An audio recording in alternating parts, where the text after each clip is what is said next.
the core B2B EdTech business is quite seasonal in its nature. So we were all busy the last 5 months reaching out to a lot of new schools, selling our products.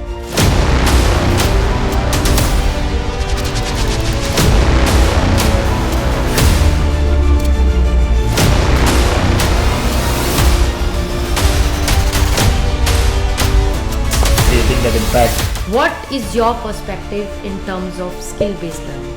Accepting the fact that it has to be a part of their core curriculum also. Not just providing classes in a technological way, but also making sure how STEM and STEAM and experiential learning and robotics, all of that becomes a very integral part. I was of that fact that our school started from grade 6, RIMC, even premier boarding school. So you'll have high ratio of people becoming officers from there. They start from grade 8. Now I see boarding school starting from grade 1. How they can implement it, and that's the general kind of question I also receive from different schools. That let's say I'm a residential school, right, and our children stays in here, so how exactly they can do it? So even though the world is kind of moving towards a common framework, but you see a lot of differences between a IB and a Cambridge and a CBSE and a state board framework, majorly because of what they're able to charge the student.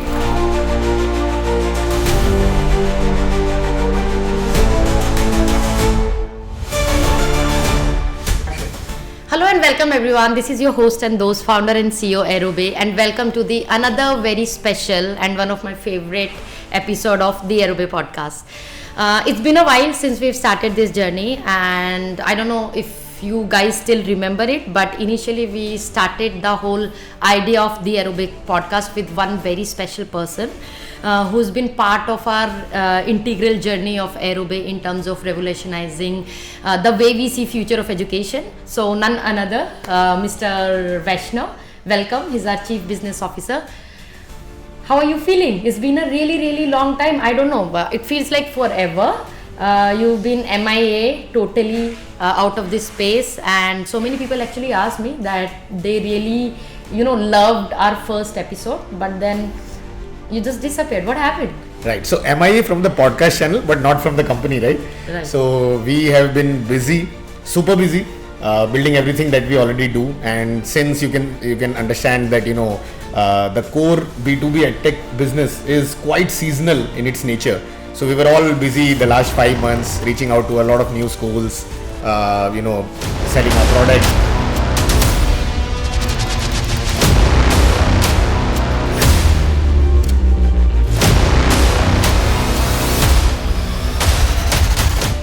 Creating that impact, and I thought since we're starting the new academic year for all us EdTech businesses, so this might be the right time to come in front of the audience again. Come back and give all the gossip, I'll say, which they were been missing out. Gossips, learnings, right? What we didn't like, which the competitors did, and a lot of other things, right? So we thought, yes, we can have a discussion again now. Great, I'm loving it already. So before we come on to that part, even though we try to make it more fun and relatable with everybody, today I want to talk something serious, right? And before I start that, there's this beautiful quote which I heard that, learning is a lifelong journey. It's not just a thing which you do at school, right? Which I 100% resonate with, that right from a child is born, and in fact it's scientifically proven that not even right from the time when a child is born, when you are there in a mother's womb, the environment around it, the thing we hear, the food we eat, the emotion your mother is feeling, to the point we actually die, every single stage, every single person and environment in your life is a very big contributor towards learning. So on that topic, because there's so much is happening in the market, the way we see our jobs are changing, our school curriculum are changing, university domains are changing, the way we are approaching jobs, the startup domain, everything is changing very rapidly. So I wanted to ask you about what is your perspective in terms of skill-based learning? Right. So there are two different angles to look at this, right? So one is, how do you see the impact of the skill ecosystem, which we see growing very rapidly, at least in our Indian subcontinent, at a very micro level on the student itself, or let's say the other stakeholders, the parent, the school, and whoever is involved in that system. Then another angle is, how much is that policy or the ecosystem actually growing in itself? So that is the government's angle. So when I look, NEP 2020, as the name suggests, so the first draft came out in 2020, right? So, and a lot of teachers who are already part of the school ecosystem have worked on that, a lot of principals. But in the next 3 to 4 years, even though we had pandemic and lockdown, so there was a lot of improvement bit by bit. Again, all of us know that this was more or less taken from some other country which has been following this. But because India in itself has a lot of true elements, so everything adapts. How the Chinese food adapts becomes Desi Chinese, right? So everything adapts according to the Indian ecosystem. So what I say is, now the policy has actually started taking shape. Till now, the schools were still fighting it because they were happy with what has already been going on. Those who were doing it great at their own level didn't want it to, do a lot of new experiments. Correct. Because they just came out of the lockdown ecosystem and they started realizing कि already बहुत problem से गुजर रहे हैं. Fees collection, convincing parents why they should stay at our school. Maybe they were not able to adopt technology that better. So they already had a lot of, talking points with the parents. So apart from all of this, do they again want a new headache, should I say, of skill or STEM or anything related, let's say robotics and all of those things. But now, because it has been 2 years since we've crossed that barrier, schools are open again. Universities are open again with their thought process that, we have to start building things. What a good thing the pandemic did was it has pushed everybody to focus कि बिना आगे देखे we cannot grow now. So मतलब technology is a ingrained part. But is technology just talking about that using Google classes or Microsoft Teams or using anything digital to make sure all the process? That was okay till that pandemic, but now they started accepting the fact that it has to be a part of their core curriculum also. Right. Not just providing classes in a technological way, but also making sure how STEM and STEAM and experiential learning and robotics, all of that becomes a very integral part. Right. Your IB schools already started doing that, but your, the remaining 90% of the ecosystem, or I should say 95%, at least 50% of that 95% ecosystem has now started putting focus on that. On the other hand, the student and parent ecosystem, they've also started realizing that there were a lot of jobs that they were used to, जो उनको रट के IT का exam देने की आदत थी, क्या पता वो सबके लिए काम नहीं कर रहा है. They also started accepting that fact. Looking at the ecosystem, when they started realizing कि 25 साल से इंडिया सिर्फ आईटी इकोसिस्टम के लिए प्रिपेयर कर रहा था, and now you even have scenarios कि you are a software engineer from IIT Bombay still not placed, or you are stuck at that 15 to 30-40,000 per month range where you are not able to grow, or you were already in the market from last 20 years, already grown to 40-45 LPA, now the company wants you out. Right. So everybody has started understanding you have to start looking at the futuristic approach. And not just IIT, like I was seeing a report in that it was mentioned that around 40% of Harvard MBA graduate this year did not get placed anywhere. Still they see, because there is a continuous rat race of applying to the foreign university, still India was in the top highest people who are still applying to Harvard and Stanford and everywhere. Right. So I completely agree with you on that particular point. But this is just a broader perspective of everything, that how you mentioned that we can take something and integrate with our education. IB board, maybe they are doing it and do the whole experiential learning ecosystem. But I want to deep dive into the whole conversation. There's two source of learning, and this I'm just telling from a very neurological scientific perspective. There's a open loop learning, and there's a closed loop learning. Open loop learning is when you do an action.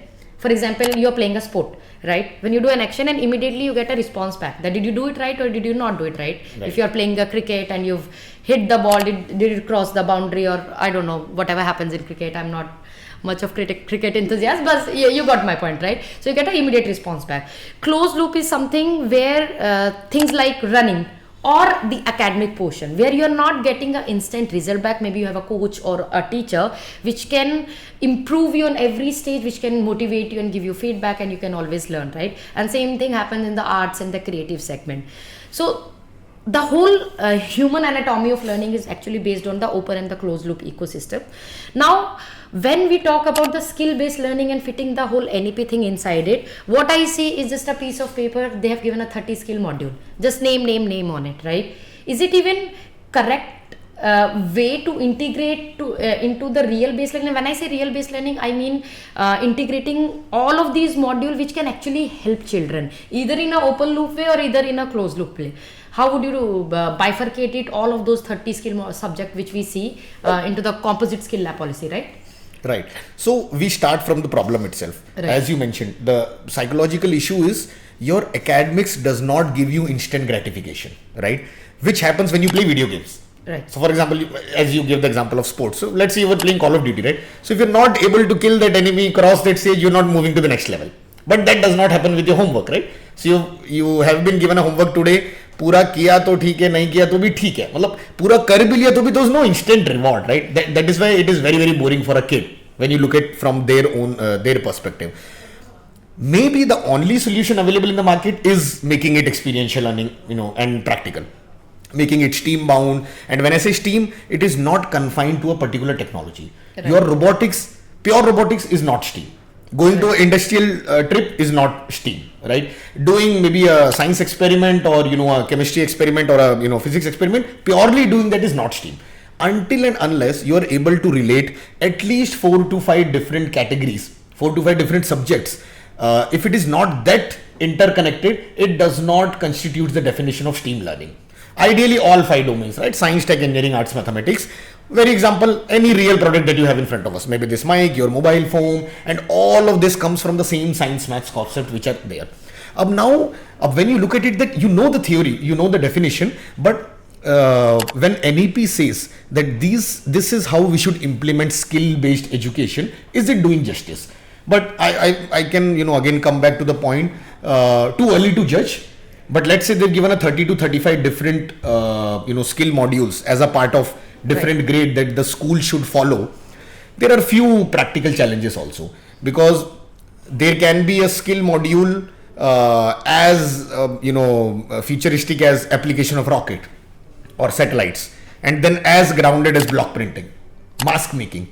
So you cannot have a single ecosystem to run all of those. But if you play smart enough, you can do a similar lab kind of setup where you have common resources which allows you to give that 20 to 30% of failure of a skill module, but then based on which particular modules you want to do, your individual kits or the raw materials can be different. Right. But all of these answers the NEP and the document or the skill based circulars which CBSE has come up with cannot give you. Right. They've given you a broader framework. It has to be worked out at the school level.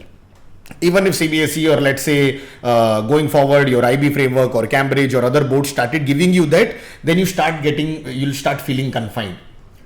Because at your own level, your principal, your teachers, your director, your owners, your parents can give you a lot of different feedback which can differ from that, which again is a very good example of we should not get confined to what happened in ATL. In Atal Tinkering Lab, when it came out, even though government gave it out to 3,000 odd schools, they confined the equipment list. Right.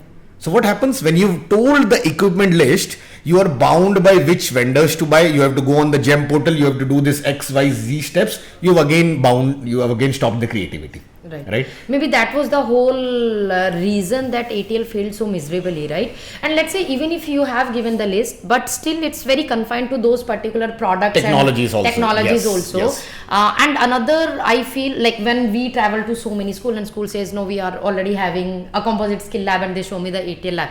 I mean, what my problem is, I don't have a problem with you having a ATL lab, but then the rest part of it, having just couple of machinery bought through Amazon or through a vendor is not a very big deal. Everybody can do it. But what about the curriculum? What about the trainer? What's going to happen to a child who did your ATL lab in 5th standard? Right. The whole ecosystem part of it. It's about the growth plan. How are you tracking them? The assessment parameters. Again, because the learning is practical, so your assessment cannot be theory, right? So the assessment also has to be maybe presentation based. You have to build projects. You have to showcase the impact. You have to show that impact in outer competitions. So even the assessment side is very important. Even how do you measure the impact of a session delivery is very important. STEM. It cannot be same as how it is your regular classroom, right? Because then you can clear it into divide it into simple objectives and outcomes, and you make sure your teacher is doing that. Because it also comes back to very heavily on how the session is delivered in the way that what is the back-end pedagogy being followed, Right? And what do we mean by that? So, for very simple example, when ATL said we are also expanding to other domains, not just robotics and electronics, they introduced something called rocketry. They introduced something called aerospace, and what they did, they again told 4 products. Either you buy a Ch glider, you buy a RC plane, you buy, let's say, a control line model, or you buy this XYZ, you buy this kind of rocket. Again, there's no creativity, because you're not allowing the school or the teacher in the school in itself to build a pedagogy around how should I bring aerospace as a part of a daily learning. Right? You cannot tell them the end product, build a plane. Right? That is not aerospace. Right? Or at least not bringing aerospace into your daily school life. What you can rather do is introduce design thinking as a part of which the new NEP has done better. Now they're pushing everybody to take design thinking as a skill module. There's a whole module related to DT and innovation. Then you give a problem statement, right? आपको 4th floor से अंडा गिराने टूटना नहीं चाहिए. You give it to a 3rd grader. Now when they talk about gravity and free fall, develop products which will, utilize the mechanism of a parachute or how a glider works. So then you are bringing aerospace as a part of a problem solving process. Right? So that is how you introduce different technologies. You cannot name them first and then tell them this is the end product and do this. Right? This freedom you'll have to give it to the school. But what about the school with different boards? Like for example, CBSE, now because it is mandatory for them, so anyway they are going to do it, some part of it or the whole part of it, depend on the school capability. How the residential schools are taking it, how the IB board and ICSE and even state level school also, right? So because not all of them, your ideology is okay, fine, it makes sense that we have to look at the back end of it and create the whole ecosystem, but different school is having a different kind of environment, availability of fund, ecosystem, parents and students feedback and everything, how they can implement it. And that's the general kind of question I also receive from different schools, that let's say ma'am, I'm a residential school, right, and our children stays in here, so how exactly they can do it? So definitely there are always advantages and disadvantages, the pros and cons, because as you mentioned when we started the conversation, the ecosystem, the environment, right? So it changes drastically when you change different kind of schools, even when you're changing boards. So even though the world is kind of moving towards a common framework, but you see a lot of differences between a IB and a Cambridge and a CBSE and a state board framework, majorly because of what they're able to charge the student. That is a primary factor, but sometimes you can get out of the finances and still build a common framework which even a school which is charging, let's say 15 to 20k per annum or 5 lakhs per annum can follow. Definitely, the per student takeaway or the kind of exposure you can give will always, differ, but taking broader perspectives, IB mein it has always been an ingrained framework factor that you have to make it a little bit of practical and experiential and experimental, right? It has been a core part of them. You, since the day IB came, your design thinking lab is a core part of that. Right. But even they confine it to grade 9th and above, which I felt it a little awkward. So even when we worked with few of the schools who were already running a design lab from IB, we have introduced the whole new STEAM and experiential and AeroBay program. It was still a very good add-on. Then there are boards who are not promoting anything at all. CBSE has been doing good now because they have made it mandatory to set up a composite skill lab. But again, not just the lab, you have to have the ecosystem also. The trainers, the competitions, the assessments, the impact measurement, the growth of the program year on year, and how does it actually help in their career. So for grade 9th and above, where are the internships, the entrepreneurship module, financial literacy, and all of those things.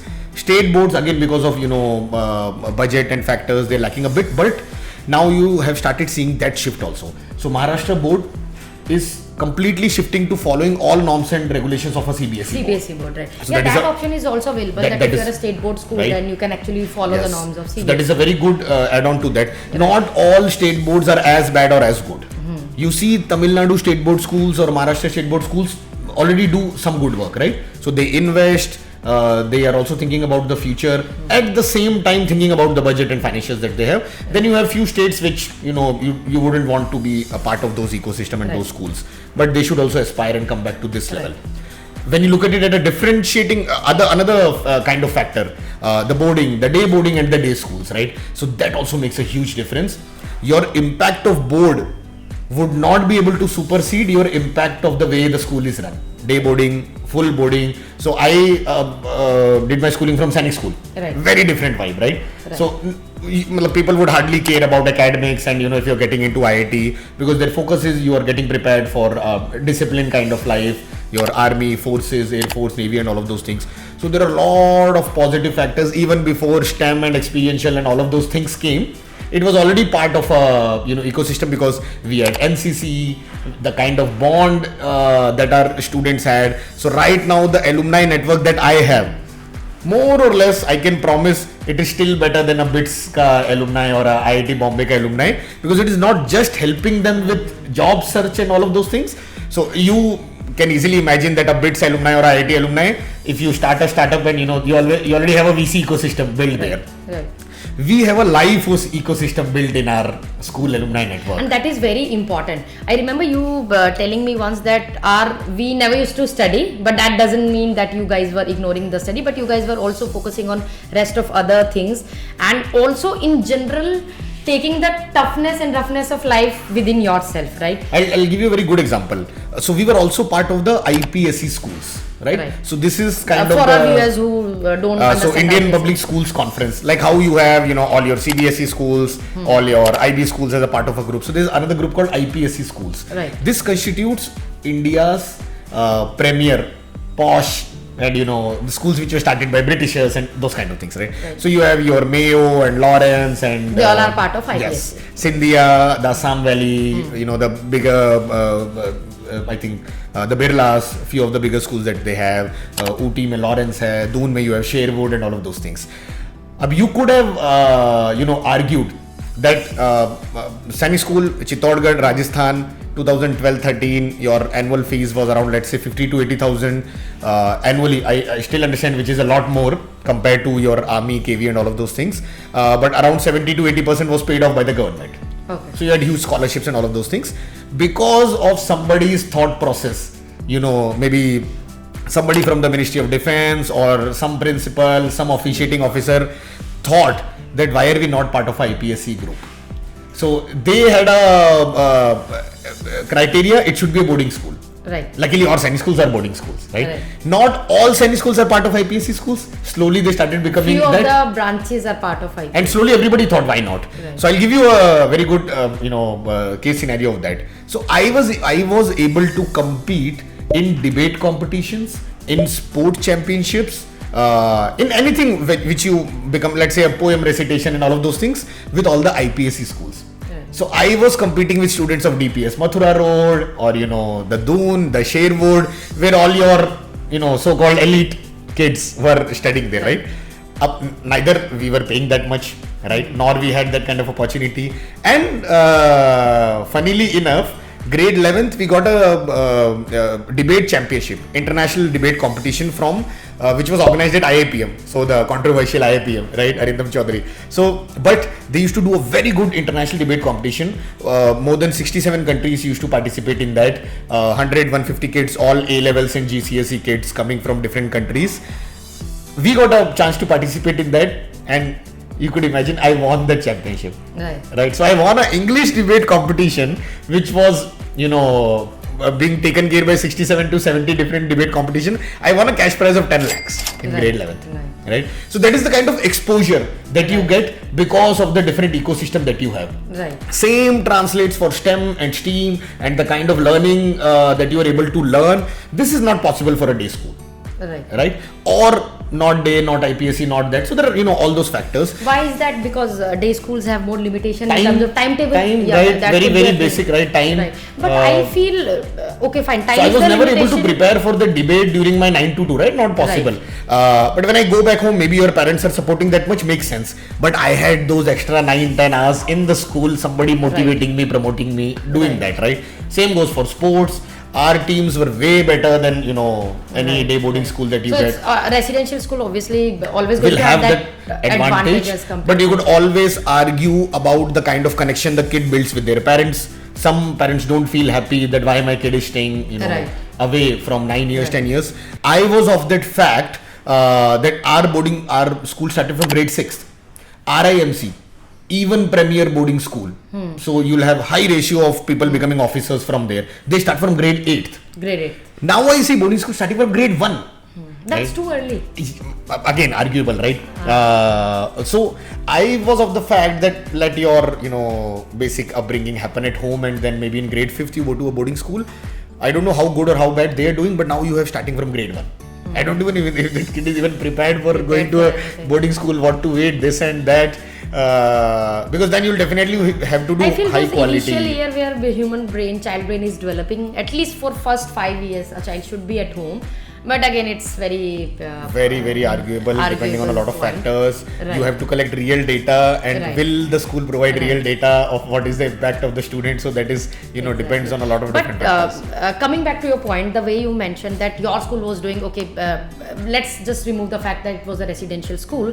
But the whole problem which I feel into the execution of the policy is, it's been 10 years now, more than a decade, I guess.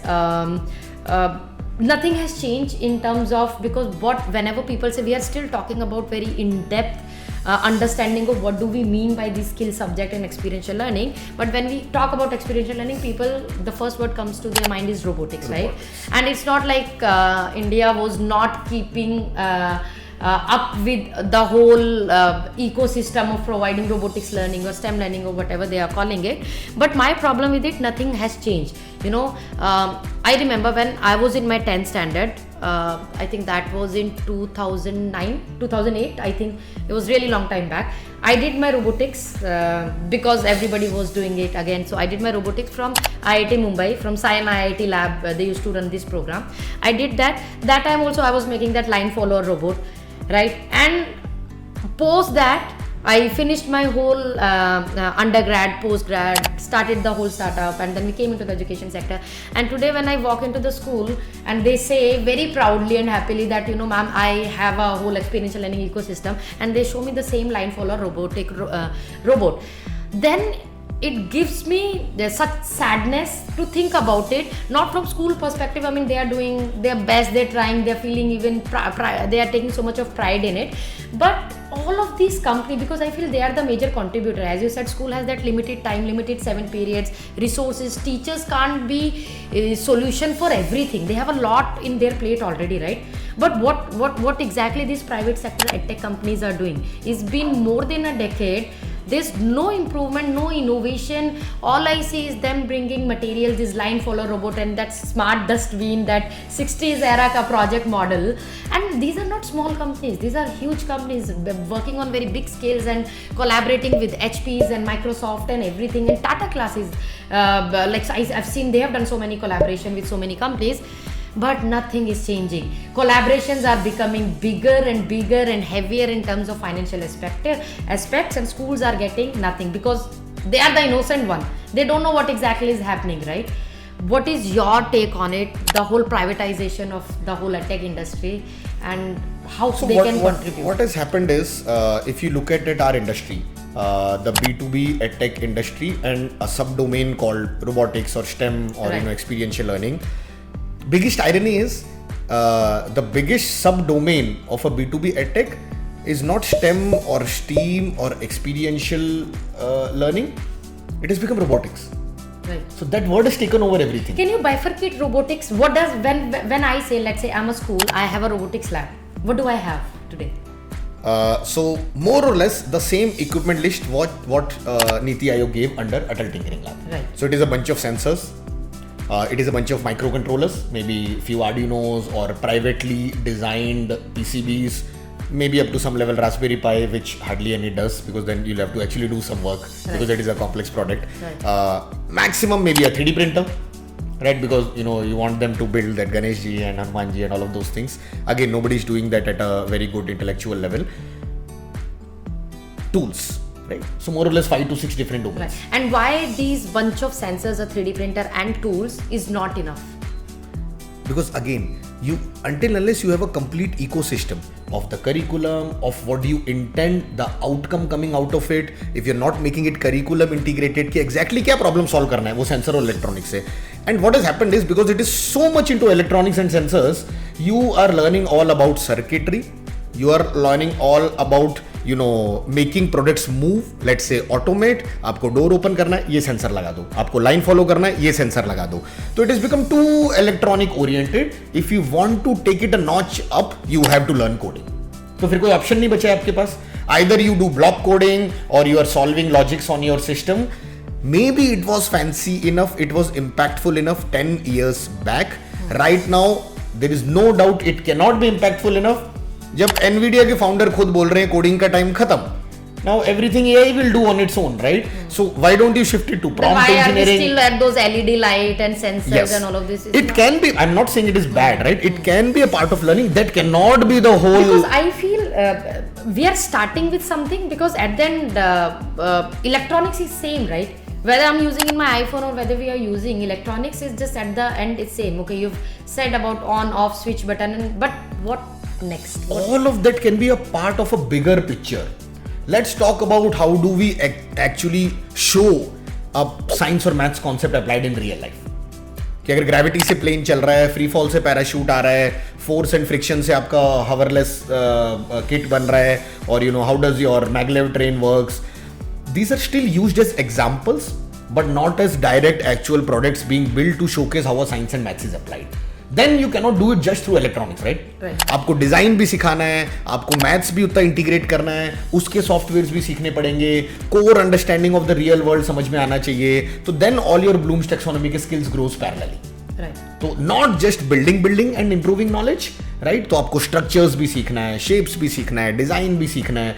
All of this when you combine with electronics which is one domain, maybe coding is required, maybe coding will not be required, then you are talking about building a real STEAM framework. In today's current case scenario, can we do some competitive analysis for all the big or small or medium level edtech giant who's contributing into the whole education, and what exactly is going on in current case scenario? So when you look at it at a very numbers level, nobody is too big, right? You cannot call any robotics company doing even a 500,000 crore revenue. Even if they are operating from like let's say past 5 or 10 years. 10 years, 15 years, 20 years, right?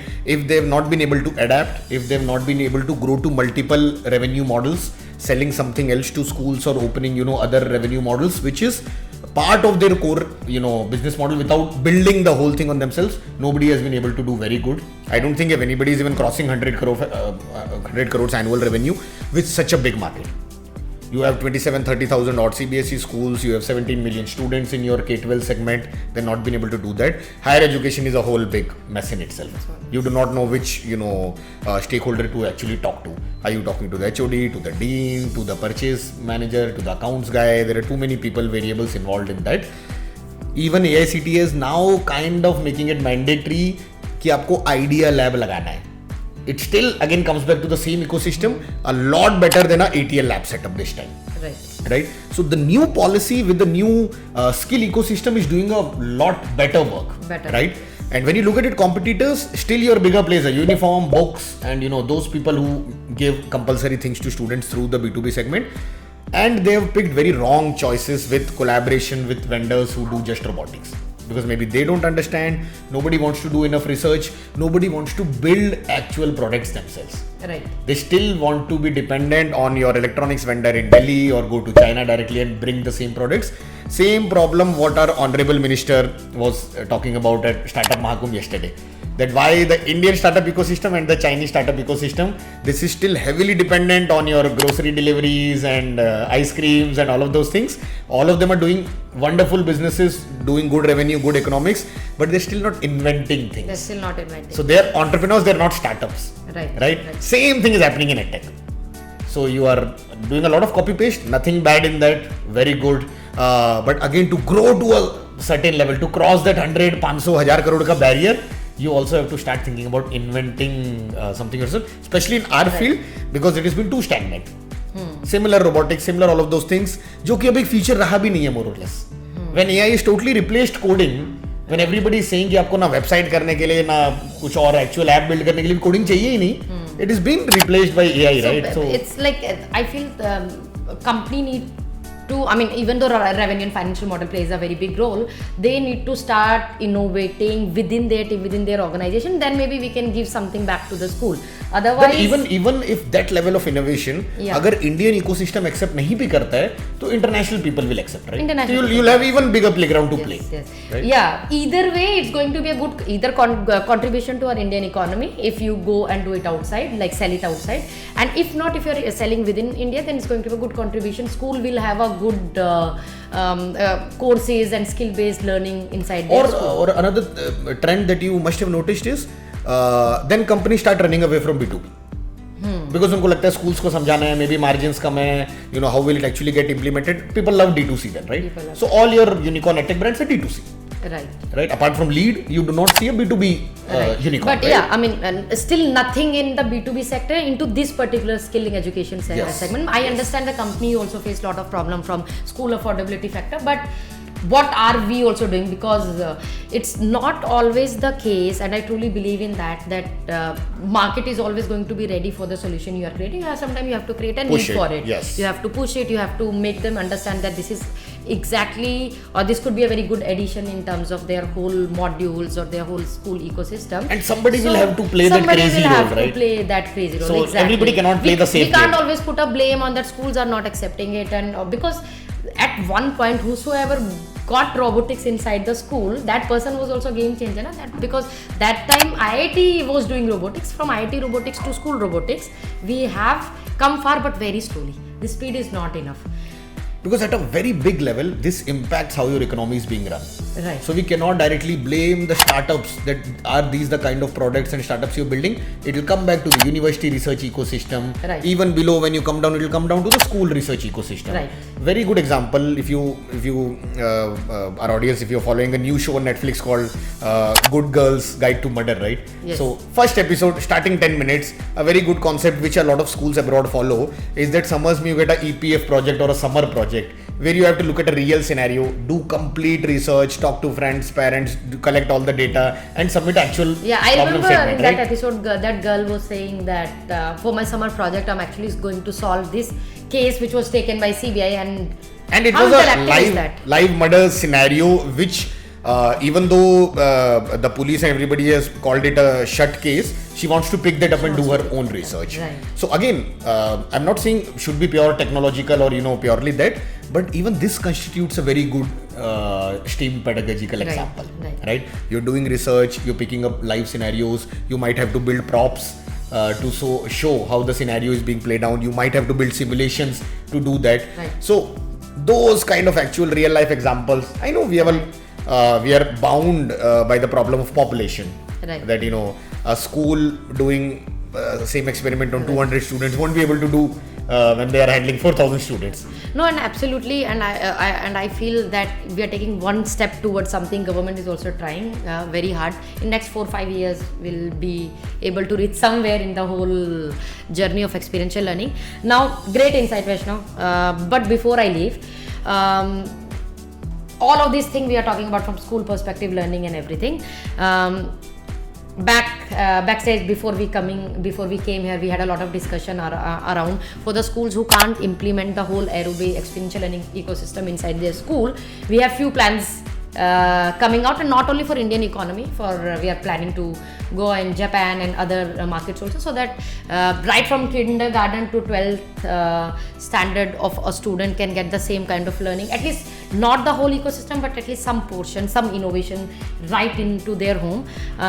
Do you want to talk about it and just give some? It's not launched yet, I understand, but still. Right. So as I was mentioning, parallel business models, coming out from the same ecosystem and research ecosystem that you're doing, if you're able to open multiple revenue streams and all of those. So on the same note, when we started looking at a lot of the B2B segment, the D2C, so we started realizing our student kits were loved a lot. When we did a lot of challenges, when we did a lot of activities as a part of our school ecosystem, we received a lot of inbound feedback from parents and students that the kits that our students use actually when they build products or innovating or either doing it through their own creativity, they're lovely. The quality, the durability, the applicability of multiple concepts, they loved it. So taking that feedback, that natural inbound feedback, we are very happy to announce that we are launching our D2C brand.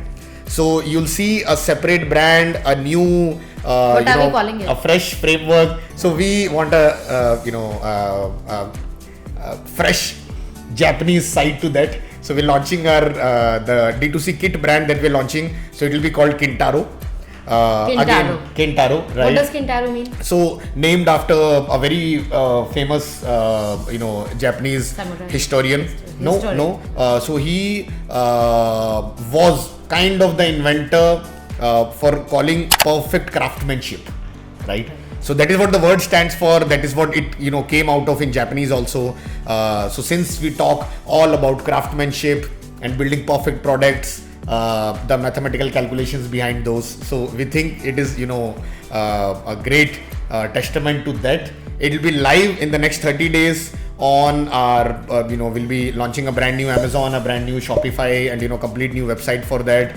We are already building partnerships with multiple offline vendors who will be selling our kits also. So it is a fresh breath of something different from what we do in the B2B, because it has a lot of other parallel elements also, which sometimes limits us from reaching to every And school. also I feel, apart from if we take the bigger picture, learning and everything, it will also revolutionize the toy industry, because when we still order from any e-commerce platform, whether Zepto, Blinkit or Amazon, the first thing we see that either those dolls or those teddy bears or those toy cars where child is sitting, but nothing in terms of toy making as learning. Yes, of course there are few big players like Lego and other companies, but I feel still there's a lot of There's still a lot of scope. Lot of scope. And even the, I think 5-6 players who are already doing this in the Indian market, they're doing good. As long as they're able to innovate new products and get fresh articles out in the market, I think they're doing good. Great. So I think this should be a good. So I hope step. by the time this podcast get released, our website is also ready so that we can share the link somewhere under the video, top of the video, that Sharon will know where to put it. But yeah, lovely having conversation about the whole perspective of what the government is doing, how we can implement things in the school ecosystem, our curriculum, future jobs and everything. Now before we leave, because that is our whole thing, we always like to leave our viewers with one thought, one message.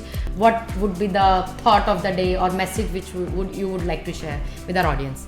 So I think one thing which we missed in the conversation, we talked a lot about skill ecosystem, about what the government is doing, how is it better than the previous initiatives, how schools and how can they actually implement this, but we missed the students' perspective, right? So one, and I still meet a lot of young kids coming out of colleges very confused. Should we choose futuristic domains, engineering, non-engineering, aerospace, kuch aur, commerce, arts? Because the world is changing drastically. So what I have started seeing, the landscape shift, the mindset shift, it will take some time for the Indian education ecosystem, the schools and colleges to get prepared to offer you something which is actually futuristic and which is actually required in the market. So till the time arrives in the next 4, 5, 6 years, as a student, it is on to you. So the onus will be on to you to do your own research. Don't rely on the level of facilities and the ecosystem that the college provides. Not everybody is going to get into the good labs at IIT, and when you compare it to MIT, it will still not be good enough, right? So not everybody is going to get that ecosystem, but as an individual yourself, because a lot of content is now available on YouTube, on learning channels, or it is very easy to network now with other edtech professionals or founders or people who are doing work in your industry. The onus is on to you now. So you cannot just be dependent on that college or on that school for them to build your future. You'll have to do a lot of work on your own. So it is very different from what your dad and mom have gone through in the education, what people have gone through in the last 10 years, because now the system itself doesn't know किस तरीके का job आने वाला है. So the onus is on to you. Do that network, do your own research, spend a lot of time outside the classrooms building your skills. Right, so that will be a good lesson for everybody. And on that note, while you do all of those things, don't forget to like, subscribe and share our YouTube channel. Share it with your friends, and if you want us to make more new content, don't forget to write it in a comment box. Thank you everyone. Thank you.